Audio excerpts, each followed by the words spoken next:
This webinar is hosted by the Precision Metal Forming Association. PMA is a full-service trade association representing the $137 billion metal forming industry of North America. The association supports a network of more than 80,000 professionals from nearly 800 companies. PMA has been conducting surveys for 40 years, providing members with key industry data to optimize their company's operational and strategic performance. We are excited to have recently launched Dynamic Benchmarking, the new online tool for annual surveys and reports. These are the same PMA surveys you are accustomed to, but the reports are now greatly enhanced. This presentation will provide an overview and demonstration of how to take the surveys and generate customized reports to acquire valuable results for your company. Today's webinar will feature Holly Mackey, Project Manager for Dynamic Benchmarking.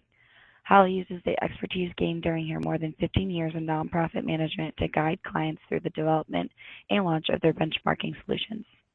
Having held roles in development as well as project and event management, Holly is well organized and experienced in turning complex ideas into successful programs that yield results. Prior to her nonprofit work, Holly garnered a keen sense for customer service and relationship building while working in the hospitality industry, skills that she still uses today.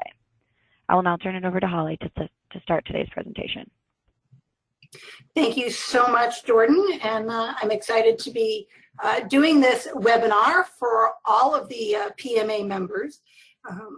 I do want you to know that this will be a live demonstration. I will be walking you through the login process and then through the platform. So there'll be a lot of stuff going on the screen. So hopefully you are able to watch and follow along while we go through this. A couple things to share before we start the actual demonstration. Just some background information. The surveys that we are going to be looking at today and that are now available to you are the same as they've always been. They just have a new look and feel. The data being collected is all the same, a couple of minor changes. We've made some changes to revenue and number of employee data points, where in the past they were multiple choice. And now, we're going to be asking you to enter numeric values because it allows us to generate some additional calculations and to give you some more, actionable information from the surveys. All of your results are dynamic and personalized, so you'll be able to see where you stack up against, whether it's everybody who's participated or you've applied some filters and drilled down and created a subset of data. You'll be able to see, your company in that data. And all of the data you're going to have access to will help you to be able to make some, informed business decisions.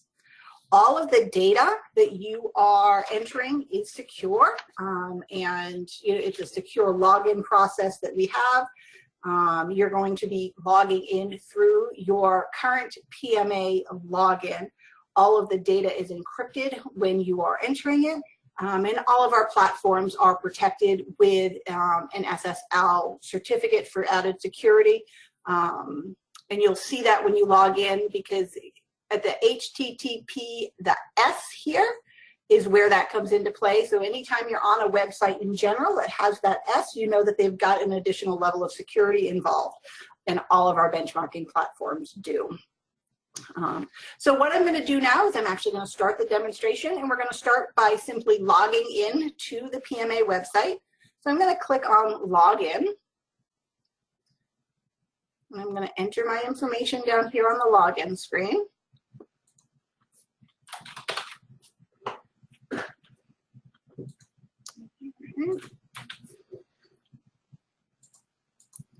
I'm going to enter my password.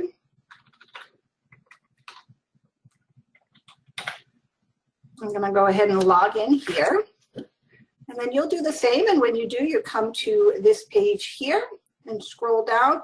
And the first thing that I want to do is I want to click on the dynamic benchmarking link under member participation here in the left navigation. And when I do, that's going to bring me to where I can select to either go into the operations survey and reports or the compensation survey and reports. For today's purposes, I'm going to go into the operations survey. So as soon as I click that link, it's going to bring me directly into the benchmarking platform.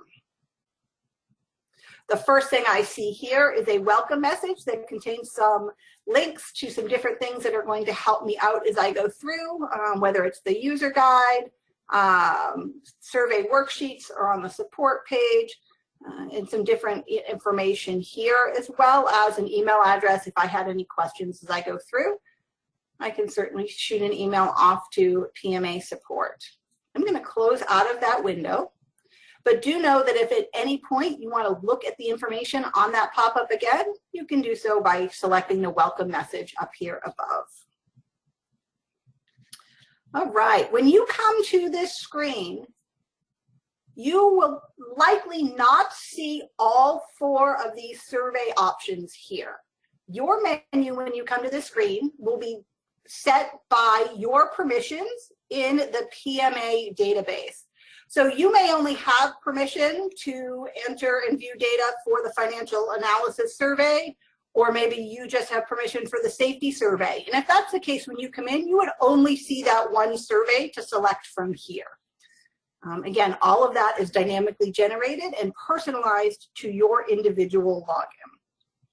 So for today's purposes, I'm going to go into the benchmarking survey. So I'm going to click here on this link, and it's going to bring me right on in. If for some reason, when you come to that main login screen, you're expecting to see access to a survey that you do not have access to, it does not appear there for you, certainly use that contact support link, that email that was in the pop-up window, and email the PMA team, and they will certainly help you out to identify why you may or may not have access to certain surveys, and if they can grant you permission for additional access. One of the great things about these online components is you are able to come and go as often as you wish from these surveys.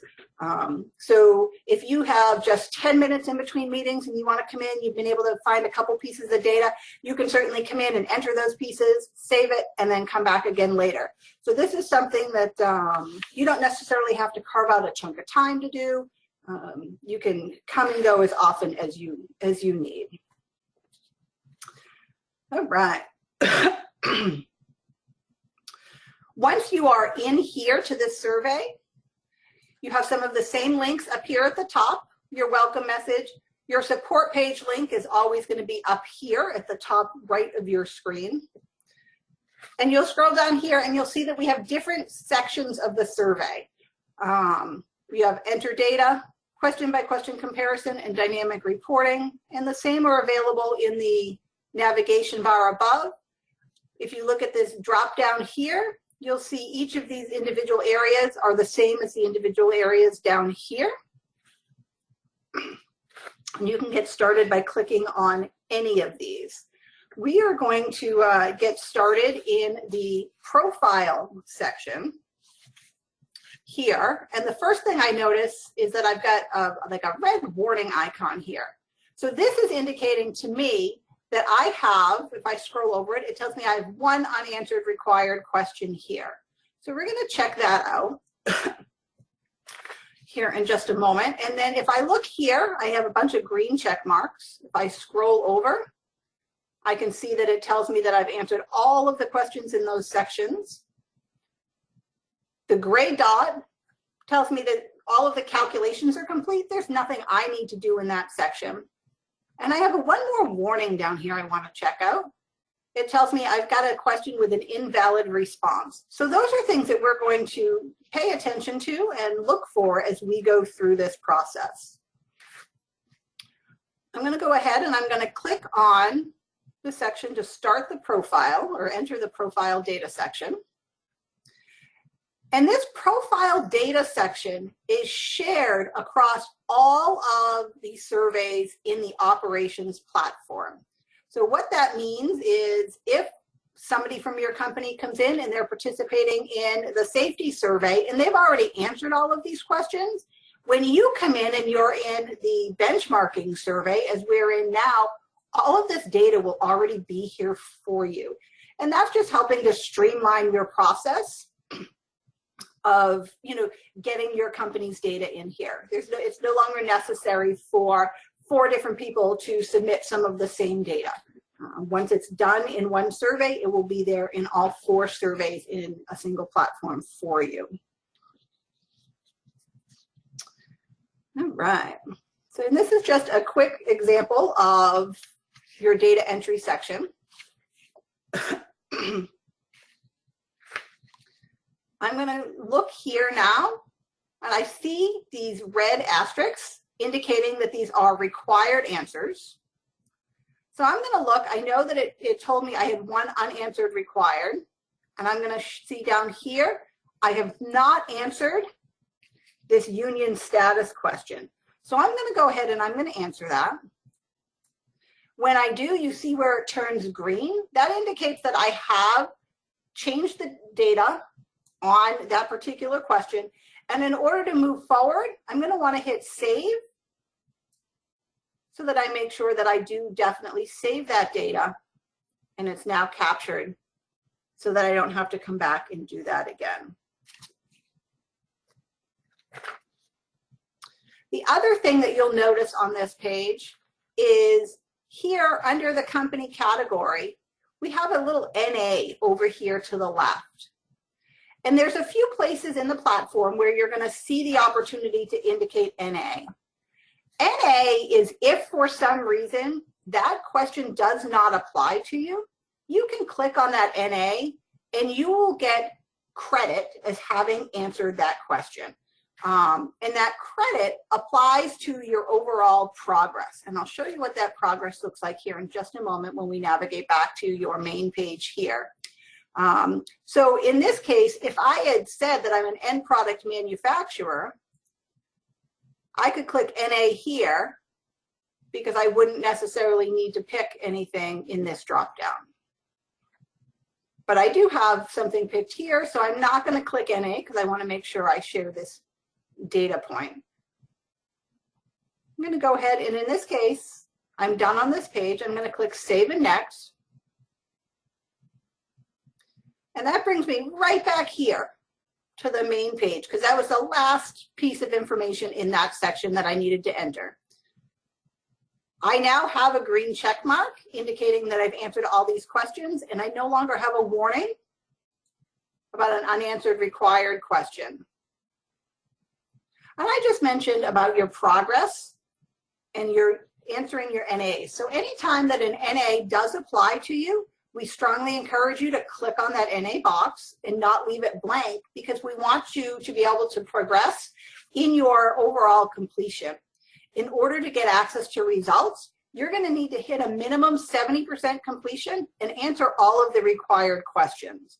So if a question doesn't apply to you and has that NA option, clicking it will help you to get to that 70%.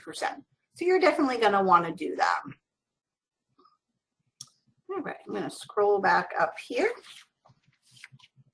All right, so the next thing that I want to do is I want to find why I have this warning. It tells me I've got one question with an invalid response. So I'm going to click here on the on-time delivery link. And I'm going to come into that set of questions now, and I'm going to see what my error may be. So here I have that same warning symbol, and if I scroll over it, it gives me the warning that I need to review my data, and it says this should be a sum of all days late, not the average days late. Okay, so if I look here, I said I had a total of 100 orders that were delivered late. Okay, so my report here has to be a minimum of 100 because I've had 100 orders that were delivered late. In my case, total days late was 200. So I'm going to go ahead. I've already, as soon as I've entered a number that's valid, I've already cleared the warning, but it's green, letting me know I need to save. So I'm going to go ahead and I'm going to save that data.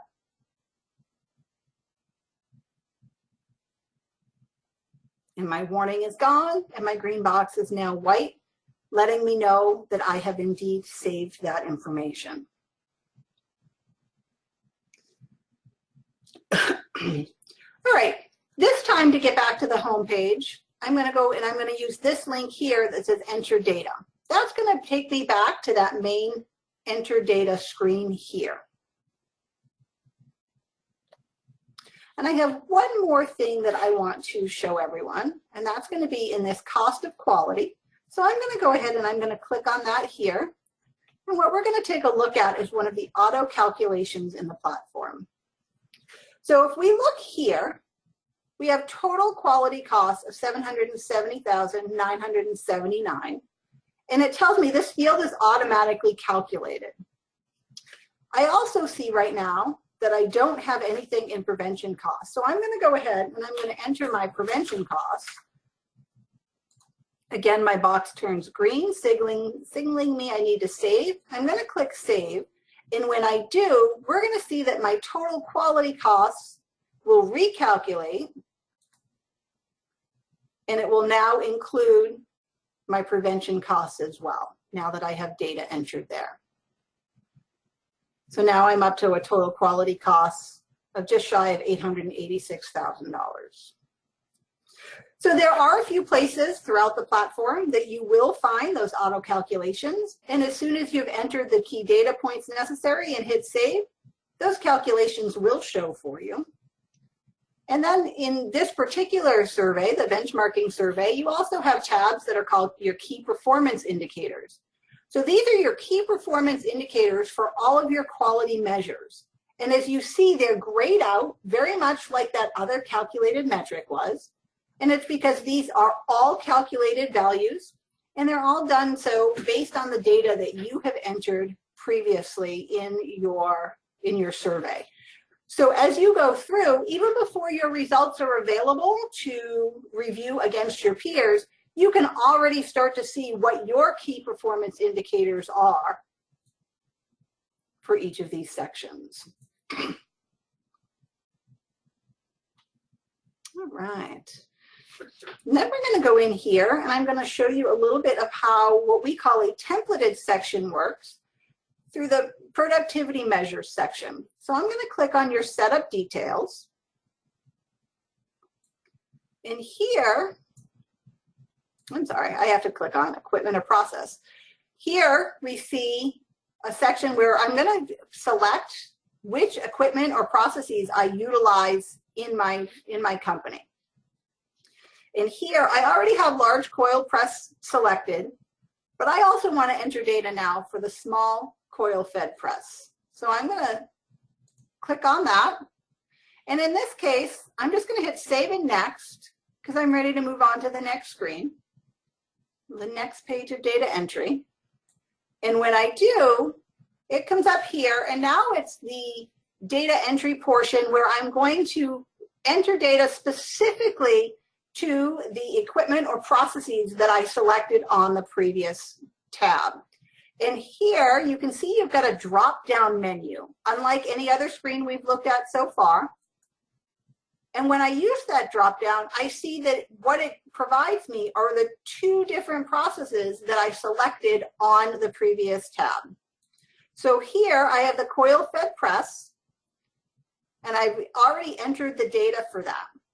So if I click save and next, what it's going to do is it's automatically going to move me into the next item in that drop-down that I had selected. So we just moved from the large to the small, and I'm ready to enter my data here.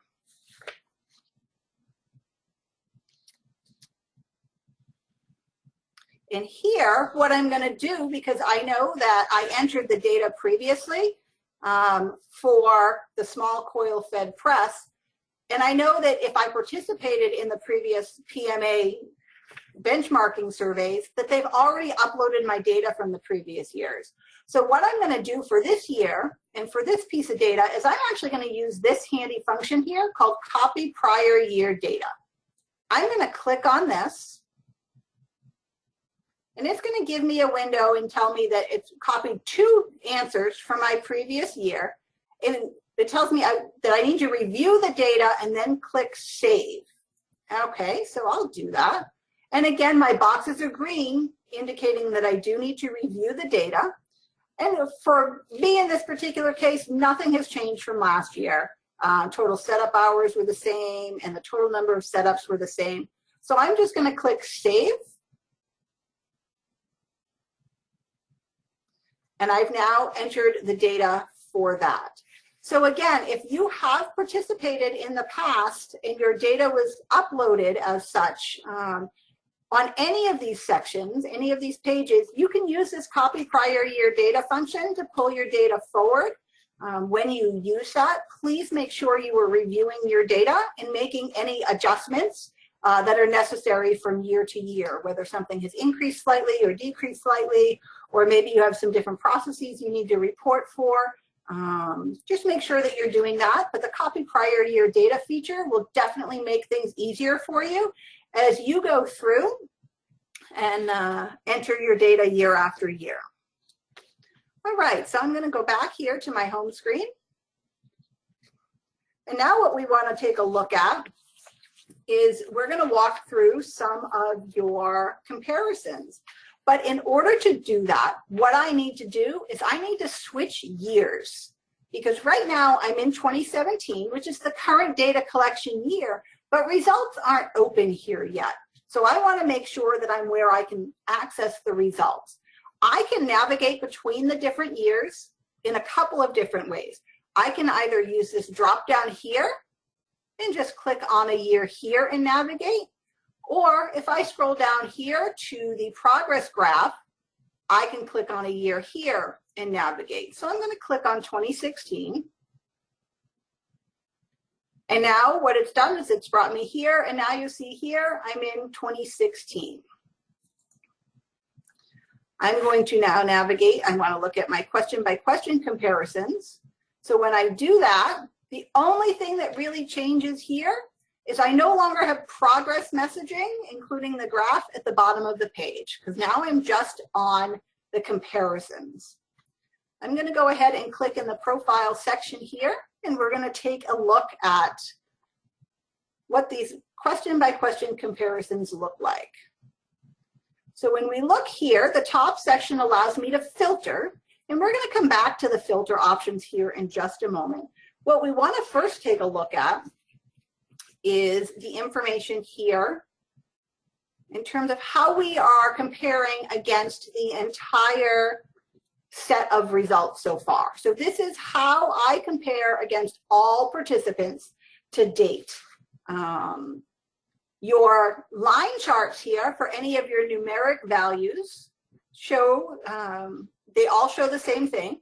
To the far left, the number indicates the 25th percentile point.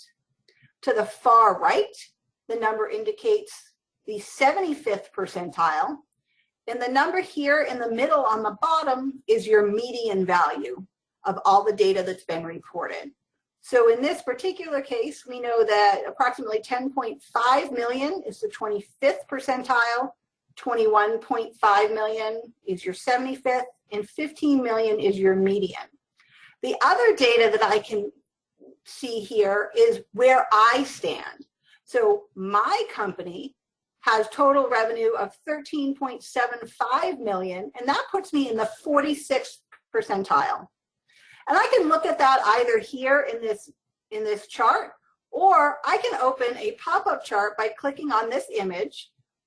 When I do, it pops it up and it actually gives me a line chart here.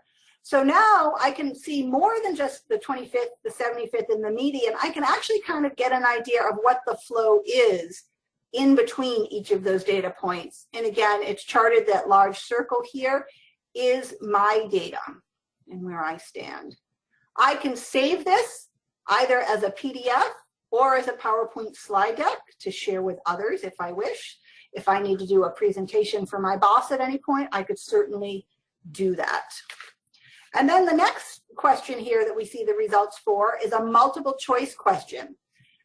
The percentage in the front indicates the percentage of responses that selected that particular item. So in this case, for 2016, 9% of people indicated they are end product manufacturers, and 91%, including my company, indicated that we are a contract manufacturer. Again, I have the option of clicking and opening up a pop-up chart, and I can see this information displayed in a slightly different manner. And I have the same options of saving as a PDF or downloading as a PowerPoint slide so that I could share it with anyone I needed to at that point.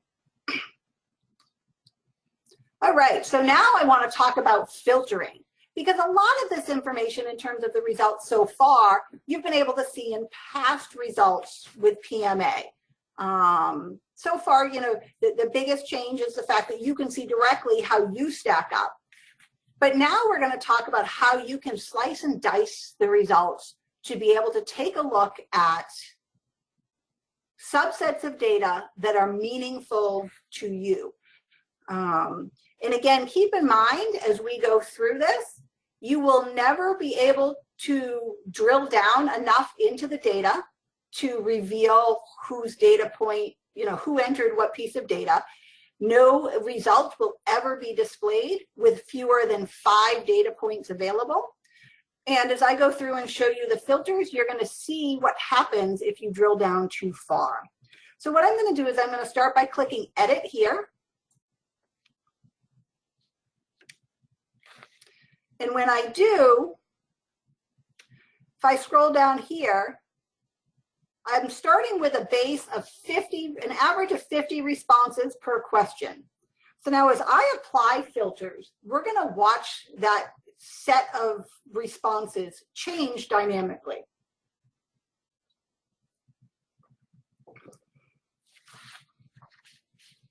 And as we do, I want you to kind of keep your eye on this data set here.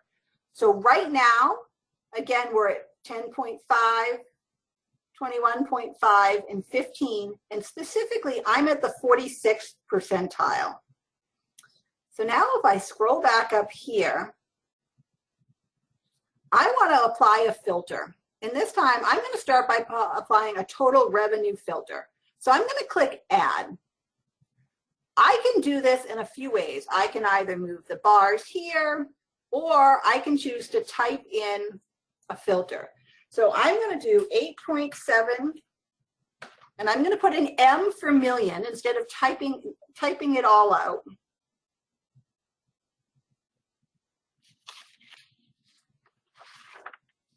And then I'm going to set my high end of the filter. Excuse me. I'm going to set that. We're going to see what setting it to 20 million does. And as soon as I kind of click outside, it tells me it's updating the filters. I'm going to give it just a moment to do that. If I scroll down here, I now have an average of 5 responses. So now I'm at the absolute minimum number of responses possible in order to display results.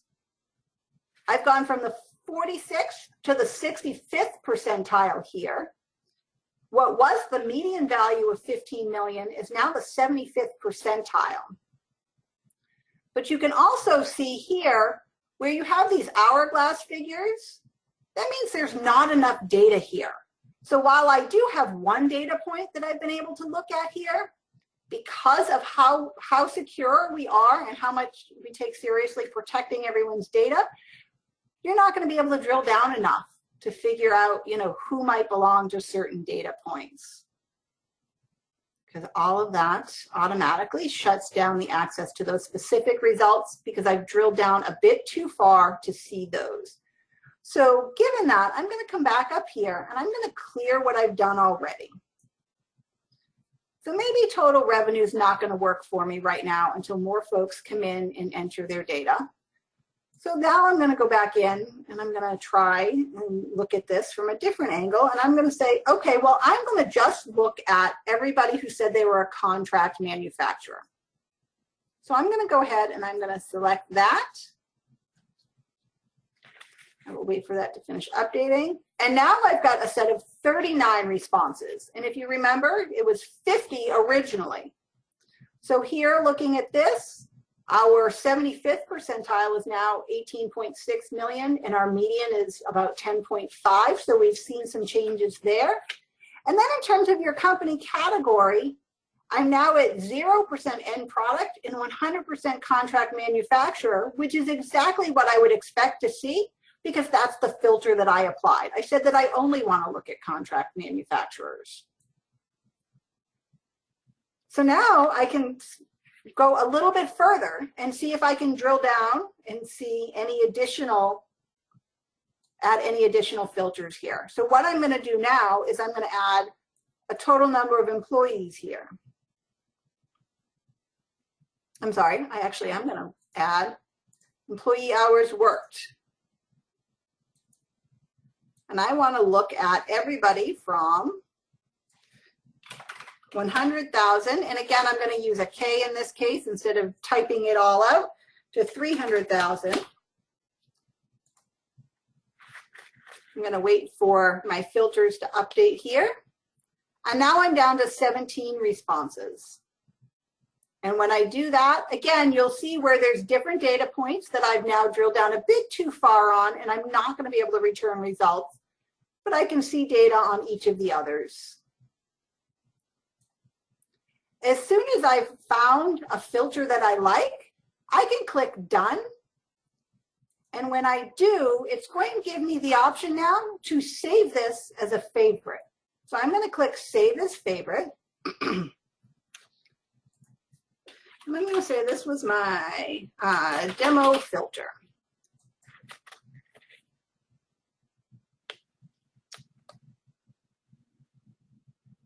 Right, and now that I've saved that, you see where all of my other filter options bump down a little bit, and my top filter selection now is my favorites. And I can come in here and I can navigate and I can save as many favorite filters that I want.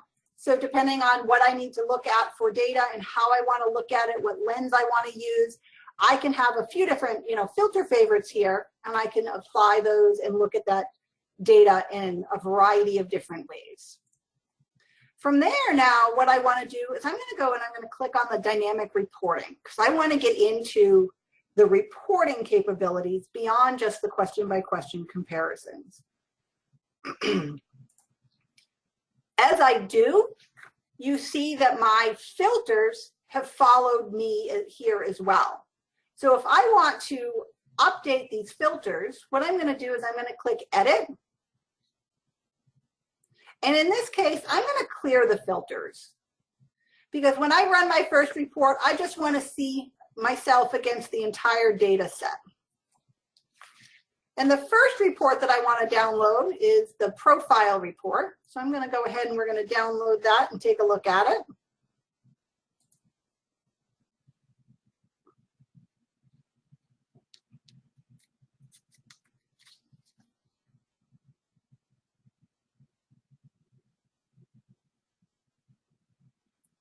Bear with me for a moment while it's opening.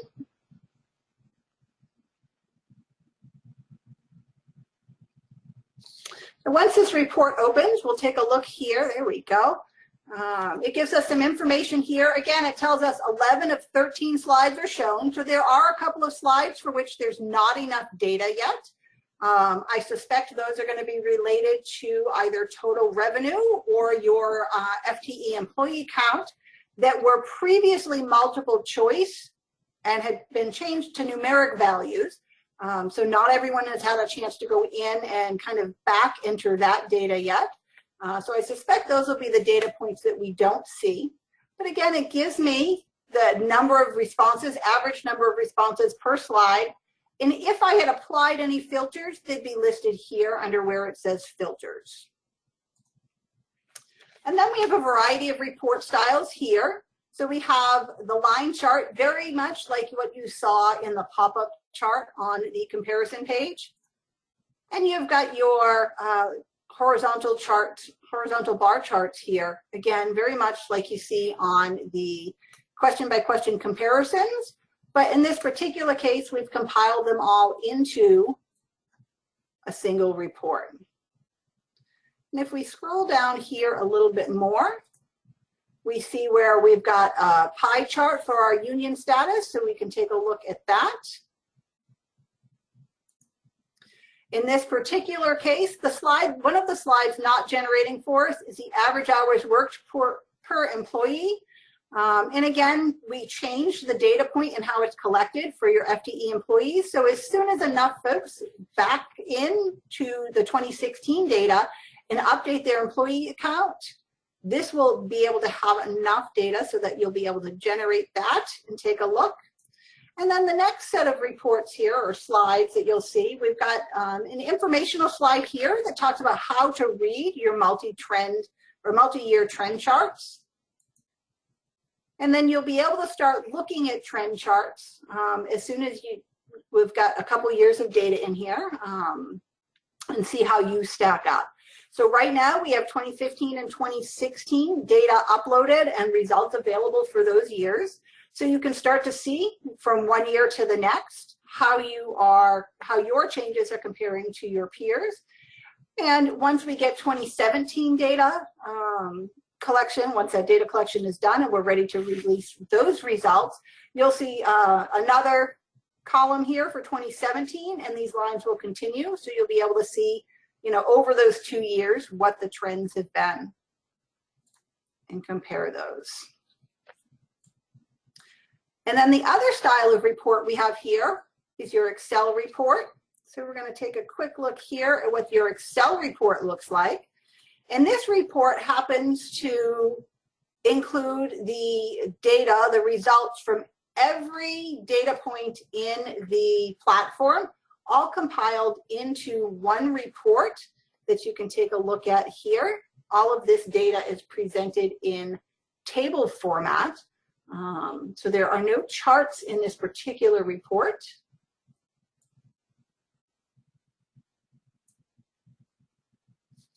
And here again, if we had applied filters, this would be where it tells us what our filters are. And then if we click into each tab here, we have multiple columns.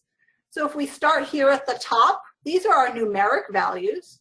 And we can see in this particular case, total revenue. Again, we see what my company's data is along with my percentile rank. And you see the 25th median and 75th. And then here, unlike any other report we've looked at so far, it tells you specifically the number of responses that are included for each of these data points. So in this particular case, we have 11 data points.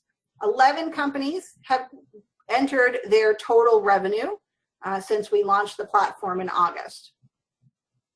If you look at your percentage of business from contract manufacturing, 73 companies have answered that. Further down the page, we have the start of our multiple choice results for the profile section. So here, the question was your company category, and you see the 2 answer options that were available for that question. In the first column, under my company's information, you see a check mark for the one that I indicated. And again, you see the percentage of companies that selected each one. And here, next to the question, it tells you how many companies have answered that question. And you can see that for each of the multiple choice questions here.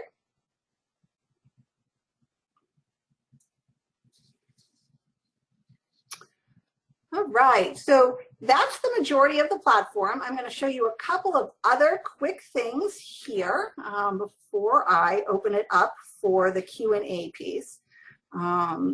We've talked a little bit about the different ways to navigate the survey. Again, you've got either the drop downs here in this navigation bar. And if you have access to more than one survey, you can always go back to that main landing page here by clicking on survey selection, or if you know which, you can drop directly into the particular survey. And again, this drop-down menu will only provide you with access to the surveys that you have permission to enter. So if we click survey selection, it brings us right back there to that main page. We also have your support page here that we'll take a look at. And this is where you will find all kinds of resources here. You've got a data entry icon sheet, so that if you have any questions on what any of those different icons mean on that on your home data entry page, you can certainly look there. We also have a survey worksheet for each of the different surveys. And these worksheets can be used in a few different ways. Each of them contains all of the questions in that particular survey, along with any help text. If it's multiple choice, the answer options are included there. And you can either use that to help you compile your data before you come back in and enter it. And you can also use that as a means of making notes for yourself for next year. So maybe there's a particular set of data that you needed to go to another department and ask about. And maybe you can make a note in there as to exactly who you were able to speak to get that data from this year. And that way next year, you know exactly where to go because you've made those notes for yourself right there in that worksheet. Again, a user guide will, it's a PDF document with slides that will walk you through a lot of what we've covered here today in terms of how to navigate through the platform. If you need any help with applying filters, you've got some additional filter help here. If you happen to be a Canadian member and need a conversion table in terms of entering any of your dollar values in US dollars, we've got a conversion table here. And again, anytime you need to ask a question of PMA, you can use the support link here. So that is my overview of the survey today. And I will certainly turn it back to Jordan at this time. All right, thank you, Holly. And as a reminder, if you would like to submit a question, please type it in the question box in the right-hand control panel at this time. We'll take a few minutes. We have about 15 minutes to answer some questions if anyone has them right now. We'll take a look. We have one that came in. How do I view my survey results prior to the release of a report? All right, so for the current data collection year, which is 2017 data, you are not yet able to access results. PMA is waiting for there to be enough participation in order to be able to release those results. They're looking at November as their target right now. So hopefully everyone will go in after today's webinar and start their data entry so that we've got a great set of data ready for that. But in the meantime, you can certainly go in as soon as you've met the progress requirements of answering all the required questions and 70% completion for 2015 and 2016, you can access those results immediately. All right, thank you. Thank you very much. For the next question, we have, why were the thresholds put in place and how was the percentage chosen? Also, can I add data to any past survey to meet the 70% threshold? Absolutely. So I'm actually going to start with the second part of that. 2015 and 2016 data collection also is open at this point, and we really encourage you to go back in and take a look at your data. Again, your revenue and your FTE employee data will need to be entered for those years because we changed the format of how we were collecting that. So you'll want to do that. And then in terms of the 70% progress, I worked closely with PMA and reviewing the past surveys and the percentage completion that folks had when we uploaded the data into this platform. And we based the 70% on where the majority of folks were already. And again, you can go back. So if for whatever reason you're not at that 70%, you can certainly go back and answer a few more questions to get there. Alrighty, thank you, and thank you for that question. We have another one here. Do you have to enter 3 years of data? Does previous data provided carry over? So you don't have to enter previous years of data, but I do strongly encourage you to do so if you have access to that historic data, because you're going to want to see your trends in those trend reports compared to others. And if you don't enter your data, you're going to miss out on that opportunity.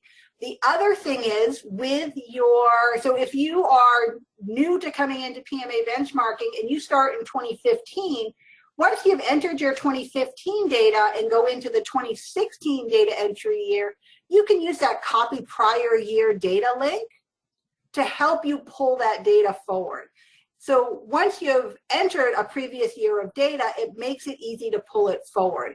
As soon as you miss a data collection year, so if you entered 2015 but not 2016, that copy prior year data is not going to pull anything forward from you because there was nothing in the prior data year of 2016 to pull forward. So that copy prior year is very literal. If you missed a year, it's not going to be able to help you pull anything forward.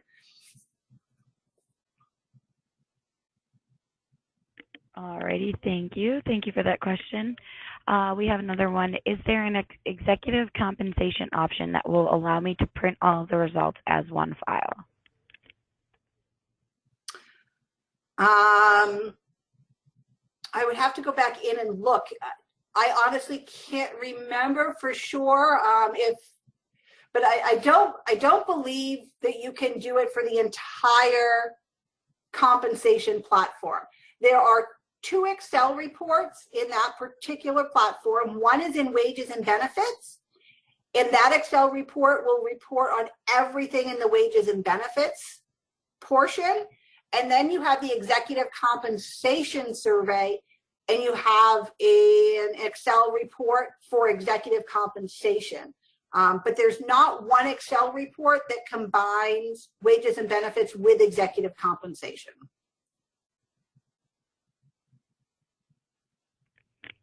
Alrighty, thank you, thank you. Do have one more here, and remember, you can submit anytime, so go ahead if you have any last minute questions. Here is one. If I made a reporting error in a past survey, can I go back and replace it? Absolutely. Again, the data collection remains open, and we do encourage you to go back and take a look at that data and make sure that everything is all set and as you expect it to be. You may find that there's, there are some out of range warnings that may pop up that weren't part of, any data submission in the past, and you might be flagged now that you have a piece of data, that's out of an expected range, and you could certainly, easily identify that through the icons and make that update, or anywhere else that you're finding that you are missing data, you can go in and enter it and make any edits. Alrighty, thank you. We got one that just came up. How do we get from this screen to the screen on wages? Okay, so let me back up here. I'm going to go back. I'm going to switch my browser tab. So here, from this landing page on PMA, I had selected the operations survey. Instead, I would click and select the compensation survey. In this particular case, my test user that I'm using for today's purposes does not have access to this, so I can't actually launch that right now. But that would be where you access and launch the compensation survey. All right, thank you. And if there is any more questions, last minute, get them in now, please. Just a reminder, if you do have any other questions, this will be downloaded and able to send out to you guys at the end of the presentation.